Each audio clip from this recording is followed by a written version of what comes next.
Assalamualaikum warahmatullahi wabarakatuh. Sahabat hebat dimanapun Anda berada. Salam sehat dan semangat selalu. Pada kesempatan kali ini saya masih bicara mengenai hukum pidana. Khususnya nanti saya akan coba untuk bahas pasal-pasal yang berkaitan dengan pelanggaran lalu lintas dan angkutan jalan raya. Sebelum saya bicara mengenai pelanggaran-pelanggaran tersebut dikaitkan dengan pasal-pasal yang mungkin saja dapat diterapkan kepada mereka, ada satu hal yang ingin saya coba bagikan kepada Anda semua.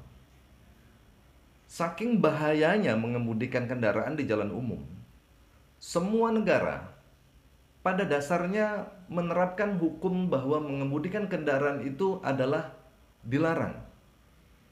Semua negara pada dasarnya, pada mulanya, pada prinsipnya, mengemudikan kendaraan di jalan raya hukumnya adalah dilarang. Hukuman dilarang ini kemudian berubah menjadi diperbolehkan, yaitu bagi mereka yang sudah mendapatkan driving license atau surat izin mengemudi. Jadi, sebelum seseorang diizinkan oleh negara untuk mengemudikan kendaraan, maka hukum dasarnya mengemudikan kendaraan di jalan raya adalah dilarang. Tidak boleh. Itu pun dari surat izin mengemudi, jenis-jenis kendaraan atau kategorinya pun juga berbeda-beda. Seseorang tidak bisa dikatakan diizinkan untuk semua kendaraan. Bisa mereka gunakan, mereka bisa kemudikan, mereka bisa kendarai seperti mereka mau. Tergantung dari kategori, jenis yang sudah diberikan izin kepada orang tersebut. Contoh, seseorang yang memiliki SIM C itu hanya diizinkan oleh negara untuk mengemudikan kendaraan roda 2. Dengan SIM C tersebut tidak mutlak dan tidak bisa dikatakan bahwa dia telah diizinkan untuk mengendarai kendaraan roda 4. Karena kenapa? Dia harus mengurus dulu SIM A. Begitu juga sebaliknya, seseorang yang sudah memiliki SIM A, walaupun dia sudah mahir menggunakan kendaraan roda 4, tetapi tidak serta-merta dia telah menganggap dirinya sudah diizinkan untuk mengendarai kendaraan roda 2. Walaupun kelas kendaraannya di bawah roda 4. Tetap dia harus mengurus izin, yaitu untuk pembuatan surat izin mengemudi kategori C. SIM A pun juga bermacam-macam. Ada SIM A biasa, ada SIM A umum. Dengan beberapa klasifikasi dan ketentuan, seseorang yang sudah sekian lama memegang SIM A boleh naik ke SIM B. SIM B pun juga ada lagi SIM B umum, dan seterusnya dan seterusnya. Itu adalah kaidah utama dari hukum berlalu lintas dimanapun, tidak hanya di Indonesia. Nah, bagaimana kalau sekiranya sudah ada kecelakaan lalu lintas yang terjadi? Itu adalah sesuatu yang sangat-sangat tidak diinginkan. Karena kenapa? Kecelakaan lalu lintas tidak hanya merugikan bagi orang yang lalai berkendara di jalan umum, tetapi juga merugikan orang lain di sekitarnya. Seorang sopir, walaupun dia membawa kendaraan itu seorang diri, akan tetapi ketika dia lalai, dia terobos lampu lalu lintas yang berwarna merah, atau dia melanggar marka jalan, atau dia melewati batas kecepatan yang diperbolehkan dan seterusnya, tidak hanya membahayakan dirinya sendiri, tetapi membahayakan pengguna jalan lain, membahayakan properti atau aset atau benda-benda di sekeliling orang tersebut. Oleh karena itu, pelanggaran lalu lintas kebanyakan dikategorikan kepada jenis pelanggaran lalu lintas dalam hukum pidana dikenal dengan culpa atau kelalaian. Apa itu kelalaian? Kelalaian itu adalah akibat tidak hati-hatinya seseorang sehingga mengakibatkan kerugian bagi orang lain. Nah, terkait dengan kecelakaan lalu lintas, Pasal apa yang bisa diterapkan kepada mereka yang telah melakukan pelanggaran lalu lintas dan menyebabkan orang lain luka berat, atau bahkan di beberapa kasus mengakibatkan orang lain meninggal dunia? Mengingat ini kita bicara soal pasal, maka saya harus membacakannya secara detil atau secara rinci. Tidak bisa saya sebutkan dengan bahasa saya sendiri. Saya harus bacakan. Kelalaian mengakibatkan orang lain meninggal dunia itu telah diatur dalam ketentuan pasal 359 KUHP. Pasal 359 KUHP berbunyi sebagai berikut. Barang siapa karena kesalahannya atau kealpaannya menyebabkan orang lain mati, diancam dengan pidana penjara paling lama 5 tahun atau pidana kurungan paling lama 1 tahun. Ancaman hukuman yang diberikan oleh undang-undang ternyata tinggi sekali, 5 tahun bagi mereka yang mengakibatkan orang lain mati akibat kelalaian atau kealpaannya. Lalu kita sandingkan dengan ketentuan pasal 360 KUHP yang menjadi terusan dari pasal 359 tersebut. Di pasal 360 ayat 1 dikatakan bahwa barang siapa karena kesalahannya menyebabkan orang lain luka berat, dihukum dengan hukuman penjara selama-lamanya 5 tahun atau hukuman kurungan selama-lamanya 1 tahun. Sama, luka berat dengan mengakibatkan orang lain meninggal dunia. Kenapa kok bisa dipersamakan seperti itu? Analoginya begini. Luka berat yang dialami oleh seseorang tentu merugikan bagi orang tersebut. Karena kenapa? Luka tersebut adalah sesuatu yang tidak dikehendaki oleh dirinya. Sebagai permisalan, seorang tukang jahit misalnya menumpang sebuah kendaraan. Akibat kelalaian atau kealpaan dari supir kendaraan tersebut, terjadi kecelakaan dan mengakibatkan luka berat pada diri si tukang jahit tersebut. Contoh, tangannya patah atau bahkan tangannya putus. Maka luka berat yang terjadi seperti ini akan mengakibatkan dirinya kehilangan pekerjaan. Dirinya tidak bisa lagi menjahit.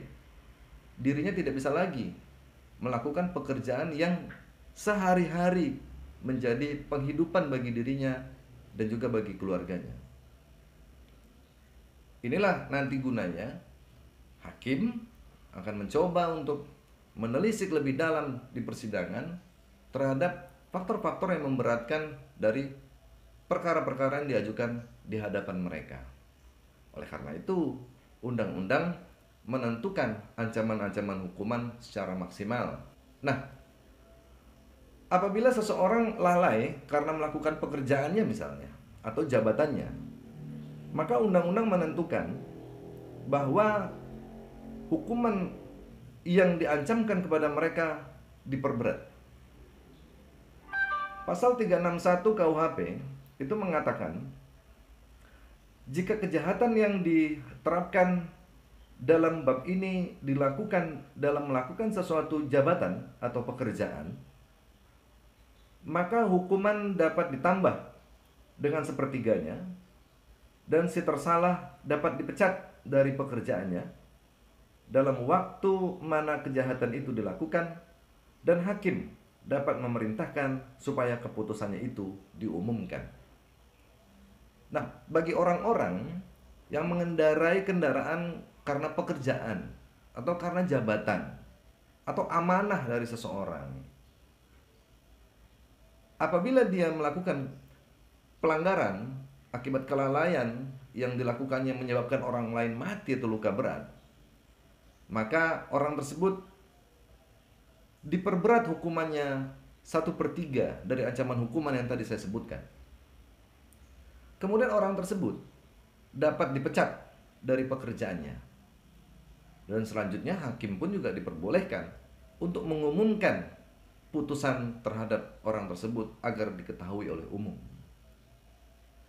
Begitulah sedemikian dijaganya oleh hukum dan perundang-undangan kaidah-kaidah dalam melakukan pekerjaan di jalan raya guna meminimalisir kecelakaan atau hal-hal yang membahayakan bagi orang lain maupun pengguna jalan dan juga penumpang yang dibawa oleh orang tersebut.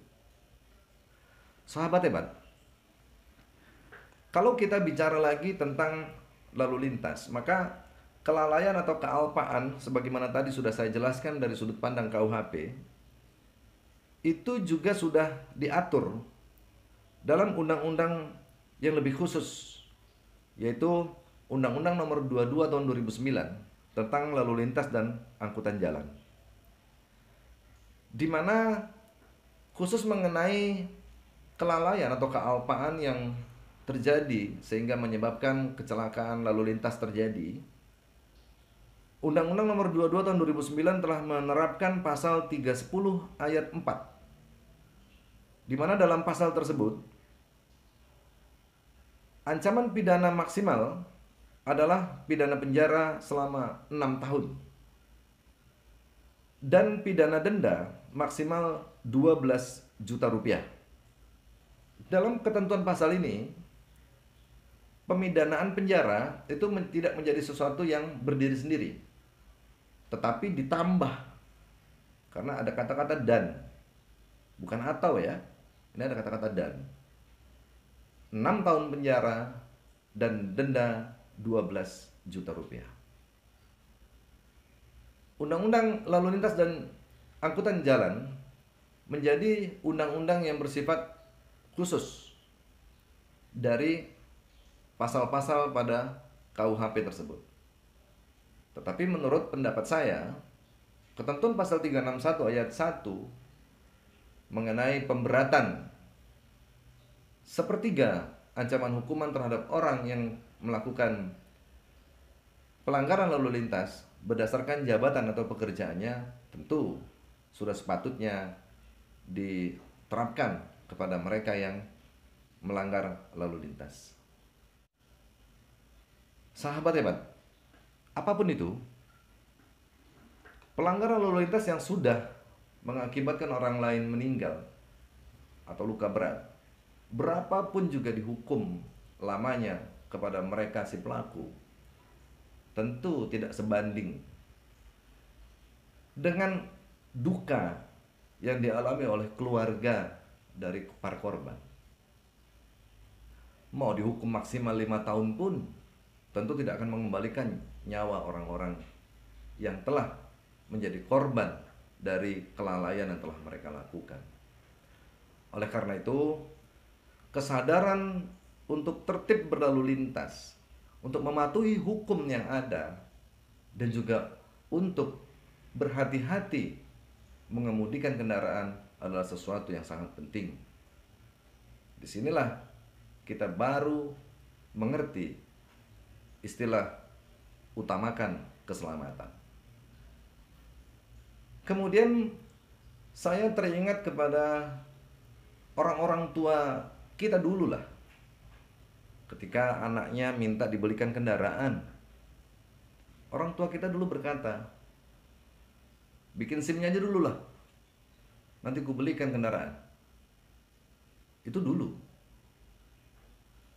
Tetapi mirisnya sekarang ini, orang tua tuh betapa mudahnya membelikan kendaraan untuk anak-anak mereka, padahal surat izin mengemudi belum dimiliki. Atau orang tua yang membiarkan anak-anaknya mengendarai kendaraan padahal umurnya belum cukup, padahal dia dianggap belum cakap untuk mengendarai kendaraan di jalan umum. Tentu hal ini membahayakan bagi diri anak itu sendiri dan juga membahayakan orang lain di jalan umum atau di sekitar anak tersebut saat mengendarai kendaraan yang belum diperkenankan. Baiklah sahabat hebat, Demikian yang dapat saya sampaikan pada kesempatan kali ini. Tetap utamakan keselamatan. Salam sehat dan semangat selalu. Wassalamualaikum warahmatullahi wabarakatuh.